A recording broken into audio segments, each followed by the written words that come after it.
The trade rumors ahead of Four Nations. Plus, is the NHL leaning into international hockey? We'll talk about that and more on today's episode of Locked On Kraken.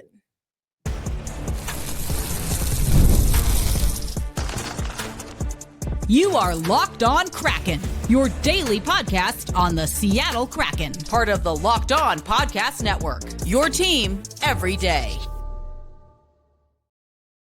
Hey, what do you say, Seattle hockey fans? Welcome to another episode of Locked On Kraken, part of the Locked On Podcast Network, where we bring you your team, the Seattle Kraken, every single day.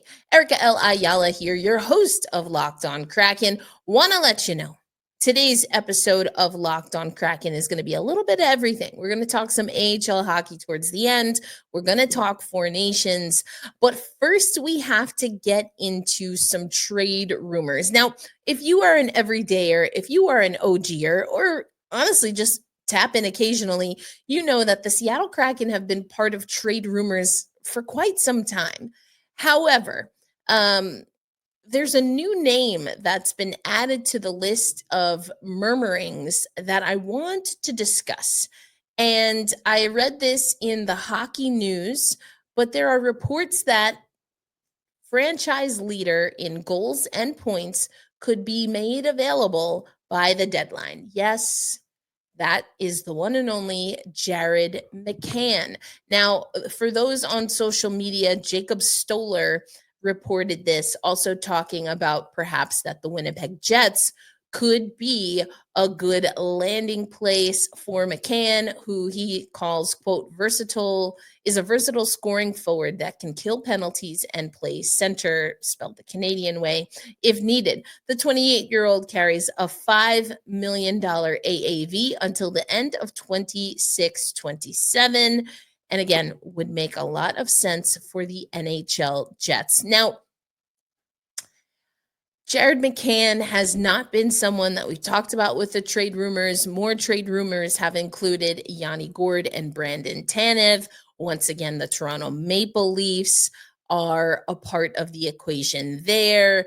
There's some other names that are involved on the Toronto side. So we've been hearing Yanni Gourde, who we know is injured. He had a surgery. We've been hearing about Brandon Tanev, but the Jared McCann name is new as of recently. And I know a few episodes ago, maybe about a week or so ago, I mentioned that this front office, a lot of people, I see the comments on YouTube, a lot of people are very frustrated with this team, a lot of people frustrated with this coaching staff. But let's not forget, we knew the Seattle Kraken had to make some moves, especially because of their cap situation. We were expecting them to make some moves. They never really made those moves, with the exception of Daniel Sprong, who's now playing in the AHL, and Kaapo Kakko, who I think has worked out for the Seattle Kraken. But again, as we've talked about in recent episodes, if we thought Kaapo Kakko was going to save the Seattle Kraken, then we're probably not paying attention, because there's just not enough movement. There are not enough things. And I know for our insiders, I said, what is like the big blockbuster, what are the moves that are just kind of that are defining this Seattle Kraken team? And honestly, my answer is I don't think that it's trades that are defining this very short, existence of the Seattle Kraken as an expansion team. I think if anything, it's the lack of movement that is defining and is beginning to define the Ron Francis era. And in fairness, Ron Francis will be the first one to tell you, nobody wants to be, it's hard to be the first GM. You probably want to be the second GM of an expansion club. He said that before. I think there are brushes of brilliance at times, but overall, when you take more of the snapshot look instead of the specific glimpse, the extended snapshot instead of just one glimpse, it's hard to see what the Seattle Kraken really thought they were going to be able to do with some of these moves. And I've talked about it before. What exactly is the vision? I feel like things got really jumbled up after the Seattle Kraken made their first playoff appearance. Said it then, continue to say it now. Arrived early, and then I don't think ever got back to a game plan. We had a comment on YouTube, and I think this speaks to how a lot of people feel. My fear is that this team is complacent with mediocrity. The playoffs were gone at Christmas. You need to sell at the deadline, consider buyouts in the offseason, and commit to building around the young core of Beniers, Wright, and Catton. Says that they agree with the show that the biggest issue is the front office. Love Ron, but it's time for a new direction. Need an identity. Okay, that's the piece that I was just talking about. Need an identity and a clear path to excellence. It's getting harder and harder to justify anything but that. So, George Costanza 3343, thank you for your comment. But it's just a little bit tough. So I don't like hearing Jared McCann's name thrown in the mix, but at this point in time, I don't know what is even realistic for some of the higher value players for the Seattle Kraken. I just think that I don't know exactly what the issue is, but we did hear in the 32 Thoughts podcast that we talked about, where then Ron Francis kind of clapped back and said, Dan Bilesma is my guy. But something that wasn't really addressed with Ron Francis, though I'm not sure it was going to be, the bigger issue was that allegedly it was reported that he didn't want Dan Bilesma. But another part of that report, if you remember, is that Ron Francis is kind of conservative and he doesn't like to be rushed into making moves. Now, that may be true. It seems to be true. But what I think is also true, if, again, we take a kind of like a 5,000 foot look at the Seattle Kraken, is that there are times where we seem maybe rushed into action and other times where we're waiting, and then the window closes and we don't get anything. So I completely agree. I've been saying this for several off seasons now. You have to sell at the deadline. You have to consider buyouts in the off season. And that's just not something that the Seattle Kraken has done with any pizzazz at all. And so the complacency, the stagnancy, the mediocrity, that's kind of hurting the Kraken. And what that means is that to get something that's going to be of value for the organization moving forward, they're going to have to offload a player with value. And Jared McCann has value. He continues to be a points leader for us, a goal scorer for us, even in a season where, quite honestly, and this is something I think that goes a little bit more to the coaching staff, but also we talked about this. Jared McCann seems like he's a little bit handcuffed by this roster, which is another reason he might need to move. Either he has to move, or if we want to keep McCann, we have to make other moves to get players that are going to open up his game. I feel like, and we've talked about this before, there was a very telling, I thought, media availability where Dan Bilesma was asked about, he was talking about the forward lines, and he mentioned 3 of the 4 forward lines. And then a follow-up question that he got was, hey, you mentioned every line except for this line. Like, what's going on there? And, what do you want to see from McCann? And the response was kind of, well, how do I fix that line without jumbling everything else up? And those lines that were in place then are not in place now. Some of that has to do with the Yanni Gourde injury.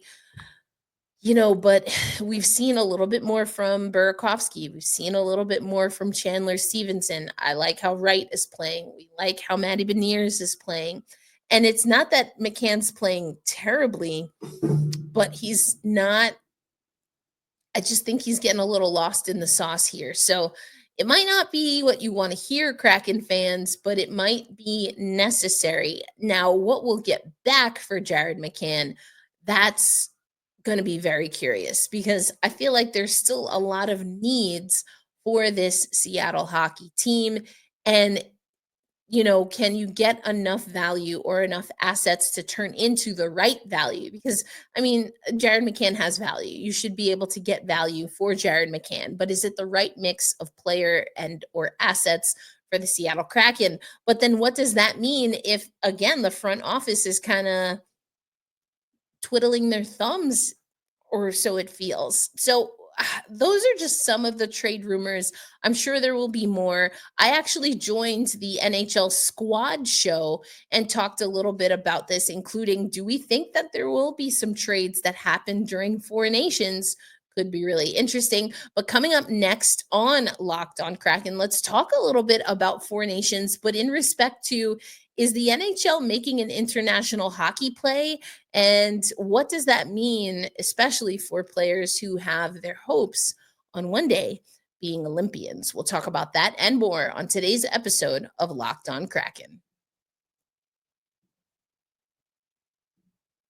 Today's episode of Locked On Kraken brought to you by one of our newer sponsors in Factor. Are you looking to optimize nutrition this year? Factor makes eating well easy with chef-prepared, dietitian-approved meals that are fresh, never frozen, and ready to heat and eat in just 2 minutes. With 40 options across 8 dietary preferences every week, you can customize your meals to fit your lifestyle, whether it's calorie smart, protein plus, or keto.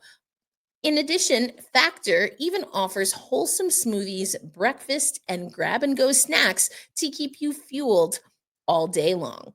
And so if you want to eat smarter, you can do that with Factor. Get started at factormeals.com/locked on NHL 50 off and use code locked on NHL 50 OFF to get 50% off your first box plus free shipping.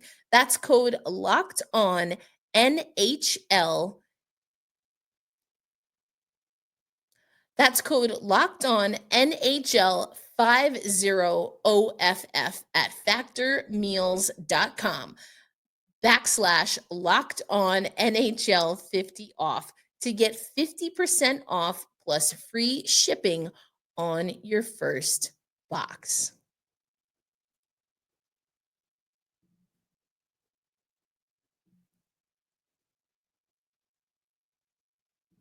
Thanks as always for making Locked On Kraken a part of your daily destination. Erica L. Ayala back here, and apologies, I didn't have a show yesterday. For those who listen everydayers, OGers, I've been dealing with a little bit of a cold. The temperature dropped. It plummeted here in I almost said Seattle, in Tulsa, which is where I am right now. I'm in Tulsa, and just some of the lingering side effects, from the cold and flu that I was fighting. They kind of got me down. My energy is still kind of low, so I couldn't quite hop on the microphone. But we do know that we have Capo Caco getting ready for Four Nations. Now, the Four Nations tournament or face-off starts tonight, but we have Finland doesn't play until tomorrow. They play USA tomorrow. But tonight we have Canada versus Sweden, 8 p.m. Eastern time. That is going to be, I think it's something that we talked about on the squad show, but these first 2 games, but especially tonight's game, they're going to set the tone, because we know it's been a little bit of a standoff between the NHL and players wanting to compete in the Olympics, the NHL not wanting to send them. And all of a sudden, it's like there's a brand new tune being touted by the NHL, and this Four Nations face-off is a part of that. But, I think on the squad show, which will be available, if not by the time you're listening to this episode, it will be made available soon. I think the issue is that I don't know how many NHL fans, like not necessarily hockey fans, but NHL fans. Are NHL fans international hockey fans? I think some are, but I don't think it's the overwhelming majority. At least that's kind of my take. I also have a different perspective on this because I've come from women's hockey where the international game is huge. And it's been a little bit of a struggle to get, anchored when it comes to a pro league. So a little bit of a different ride. International is huge on the women's side. We know juniors is pretty big, but I don't know yet if there's really an appetite, which is interesting because even just today, right before I started recording, the World Cup of Hockey returns in 2028. This is a press release from Montreal by the National Hockey League. The World Cup of Hockey will return in February 2028 with teams comprising of the world's best hockey players competing for a best-on-best international hockey championship. The National Hockey League and National Hockey League Players Association announced today. The World Cup of Hockey is jointly organized by the NHLPA and the NHL. So now we're seeing the NHL doing international games that they have ownership over, which we know is a huge, if you know anything about Gary Bettman, he has to own everything. And the NHL are not and likely will never be rights holders when it comes to the Olympics. So it looks like the Four Nations, World Cup of Hockey. They also mentioned the French Alps Games in 2030. These are all things that are leading up to effectively the Olympics that I think the NHL is trying to get their, get some attention, I guess, or be part of the international conversation. This is the quote from Gary Bettman, which anyway, let me read the quote and then I'll tell you how I feel about it. International best-on-best competition is very important to our players. Representing their countries on the ice is in their DNA, and hockey fans love it. Well, it's interesting, that first part, because I do think that the NHL and Gary Bettman have tried to wean NHL fans off of international hockey a la the Olympics. That's my opinion. Anyway, so Gary Bettman goes on to say, resuming Olympic participation next season and staging a World Cup of Hockey in February 2028 will provide expanded opportunity for more players to represent more nations in best-on-best competition. With this tournament and the World Cup's return to regular rotation, the NHL and NHLPA take a major step in our joint commitment to international hockey. And I guess we should also, it's worth noting that there have been games overseas that the NHL has been staging and things of that nature. So I think this is a play for the NHL to have some ownership. Now, best on best, of course, they're making they're placing NHL players in that. And I don't think there's anything wrong with that. What I will say is, again, the landscape is a little bit different in international hockey. And so I wonder how, if at all, federations are going to adjust to this, because now, what is the preparation for an Olympics look like now that you do have NHL players? But the Olympics, of course, are in the middle of the NHL season. So how do you get a team ready to go? I think that's why we're starting to see some of these, Four Nations face off, the World Cup of Hockey. It's not a like for like, in my opinion, to some of what we see, especially on the women's side, where you have teams that really hunker down through residency and centralization. We're not going to see that on the men's side, especially with NHL players returning. What is going to be the give and take? We've already seen with Four Nations face-off.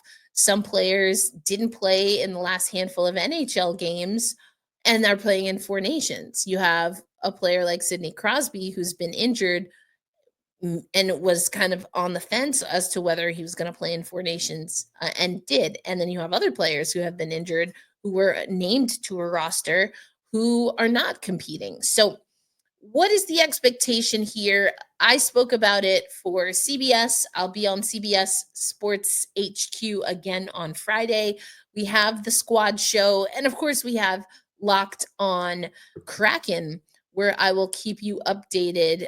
Tomorrow, obviously, for our purposes, is the big game because Capo Caco will hit the ice. And I just want to apologies to our audio listeners. You won't be able to see this. I'm not playing any audio anyway, but we have some, and I will have assets from Four Nations. So especially for our insiders, if there's anything that you want to see or hear, if we have the clips available and they're made available to us via the NHL.com website, I am happy to show you. But right now, this is just some B-roll, if you will, behind the scenes at Team Finland's practice.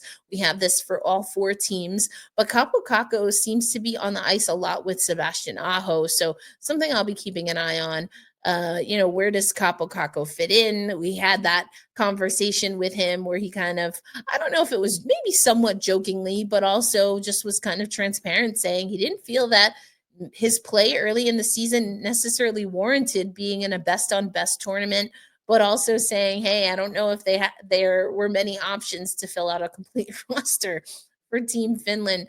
So a little self-deprivation there. But I'm excited to see what Capo Caco can do. I think he's been a great facilitator for the Seattle Kraken. And so being back with some of his countrymen, what is that going to look like for him? I'm excited to see it. But TNT is going to hold today's games. And with respect to tomorrow and being able to see USA and Finland, that game also will start at 8 p.m., but ESPN and ESPN Plus will hold that game. So we'll see what happens here. A lot of people pointing to Team USA being young. The development program has really, that USA Hockey on the men's side, I should say, has really leaned into their development program. And so this is an opportunity for perhaps Team USA, with respect to the other nations and federations, to kind of say, hey, yeah, we can play with the big boys. Because as I mentioned on CBS Sports, all of the federations, Sweden, Finland, and of course Canada, have at least medaled in one of the last two Winter Olympics. So the United States has a lot of work to do when it comes to being ready at the international stage.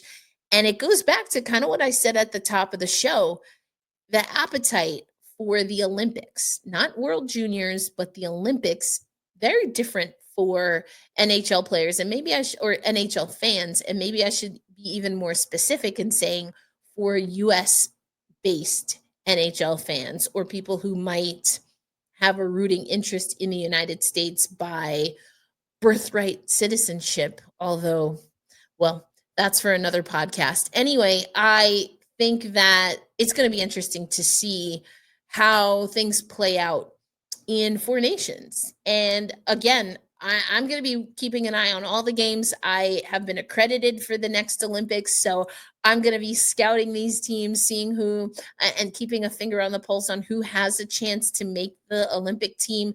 But for the purposes of Locked On Kraken, I don't want to assume you're rooting for any one team, but I will make an assumption that you're interested in how Capo Caco is doing. So we will lean into, again, heavier analysis when Team Finland is playing, but I'll keep you up to date on the scores. Coming up, though, on Locked On Kraken, I want to keep you up to date on what's happening in the AHL. Just as the Seattle Kraken wrapped up regular season play going into the break, there were some transactions that happened. A lot of that, I think, just for some of the guys that were with the NHL team who can play in the AHL, to give them an opportunity to hit the ice. And it is a game day for your Coachella Valley Firebirds. So I'll give you an update. I'll give you an update on what's going on with the Coachella Valley Firebirds and, what we can expect from them, where they are in the standings, who they're going to take on tonight, and, how players like, I don't know, Daniel Sprong or even Philip Grubauer have been doing in the AHL. We'll get into that coming up on Locked On Kraken. Today's episode of Locked On Kraken also brought to you by Wonderful Pistachios. Looking for a snack that's both delicious and nutritious?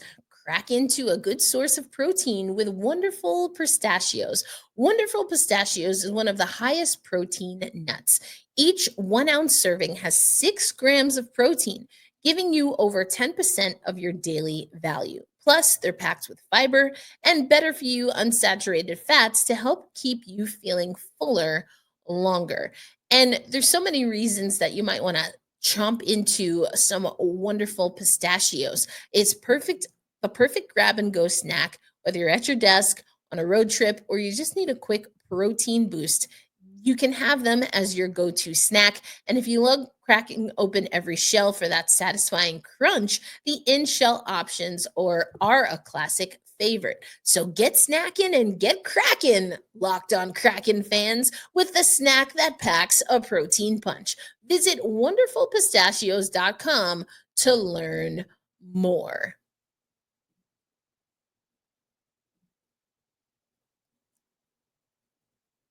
Thanks as always for making Locked On Kraken a part of your daily destination. Erica L. Ayala here. And, we talked about some trades. We talked a little bit about the Four Nations tournament. And I'm going to get into the AHL. But before I do that, if you're an everydayer or an OGer, that I end the show asking you to be kind to yourselves and be kind to one another. Unfortunately, you might have seen a video that surfaced where that was far from the case at Kraken Community Iceplex, where a parent, presumably a parent from one of the teams, walked onto the ice and pushed two youth hockey referees. For those who don't know, usually in youth hockey, the referees themselves are pretty young. I believe the referees in question were about 14 years old, 13 and 14 to be exact. And they were pushed down to the ice by an irate parent. And that's just wild to me. I saw the video and I was horrified. I was embarrassed for the greater Seattle hockey community. We do have an update, at least for how the Kraken are planning to handle it. Per the Seattle Times, the two youth hockey referees who were pushed to the ice by a parent while officiating a game on Sunday at Kraken Community Iceplex are going to be invited to an upcoming Kraken game. Now, of course, that will be on the other side of Four Nations. We just talked about the Four Nations tournament.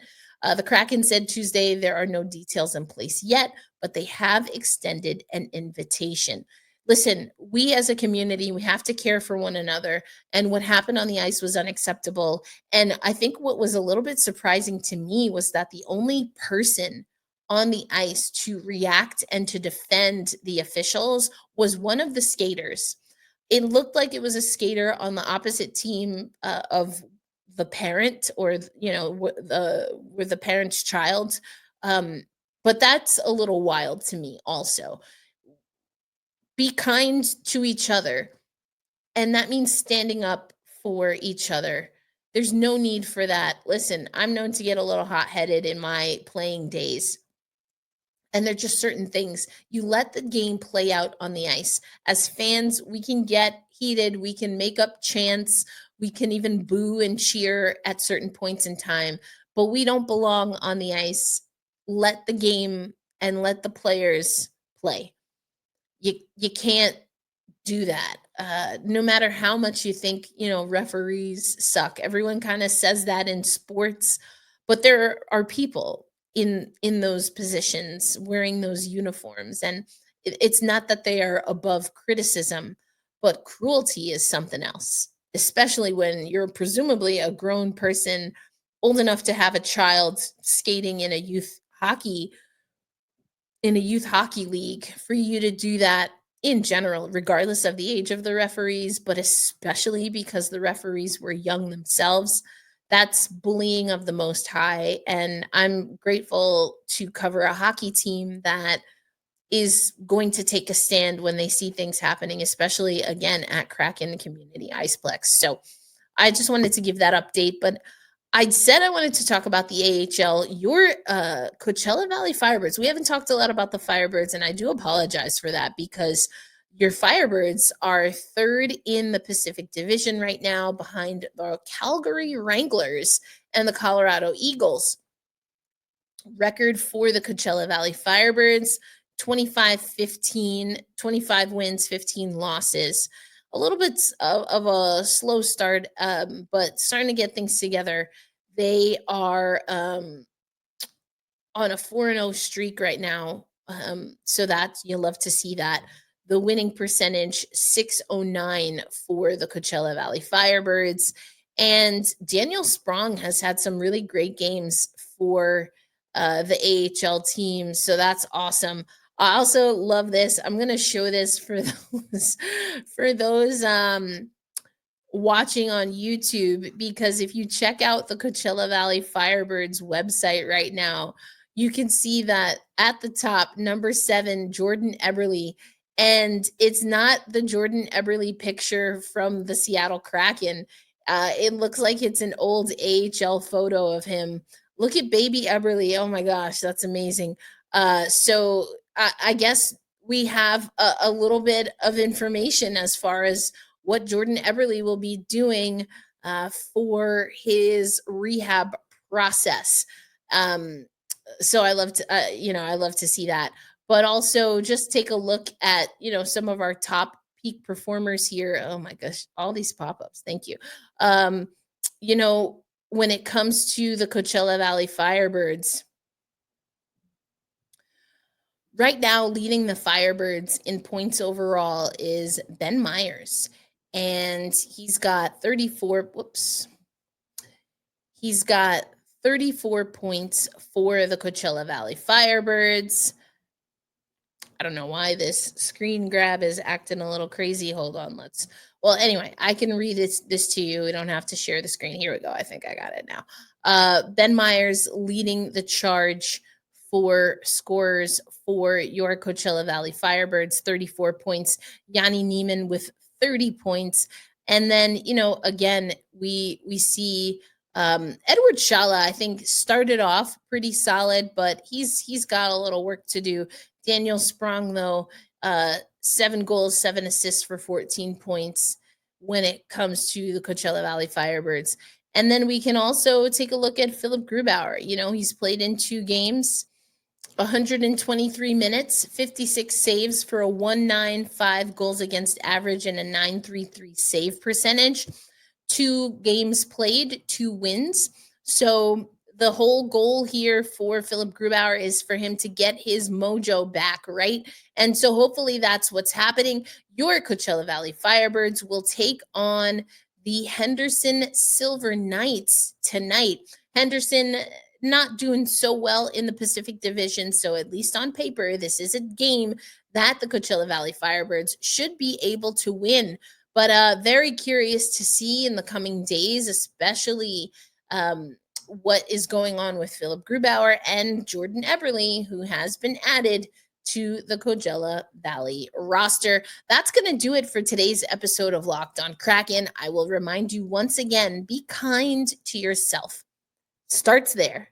It's sometimes hard work. I know it seems silly, but hey, be kind to yourself and extend that kindness to others when you are able. And if you're not able, then hey, sometimes you just got to tap out so that you don't want to do, whether it's what that parent did or just some of the ugliness that's going around in the world right now. Let's try to stay away from it. You're above that. Anyway, hey, whether you're rooting for Canada, Sweden, the United States, or Capo Kakko in Finland, I hope you enjoy the 4 Nations face-off. Again, we will be giving updates every day, every episode here on Locked On Kraken. And if you want a little bit more, make sure you listen to Locked On NHL Squad Show. We're going to be going over 4 Nations. And you can also check out CBS Sports HQ. I've done a few hits, and we'll do some more analysis on Friday from the 4 Nations tournament. All right, Erica L. Ayala, once again, reminding you, be kind to yourself, be kind to others. And when the time is right, we will hold fast. We will stay true, and loud and proud we say, for all of our Kraken prospects with the Coachella Valley Firebirds and, of course, the Kansas City Mavericks, let's go Kraken and Kraken prospects. I'll catch you on the next episode. Peace out, everybody.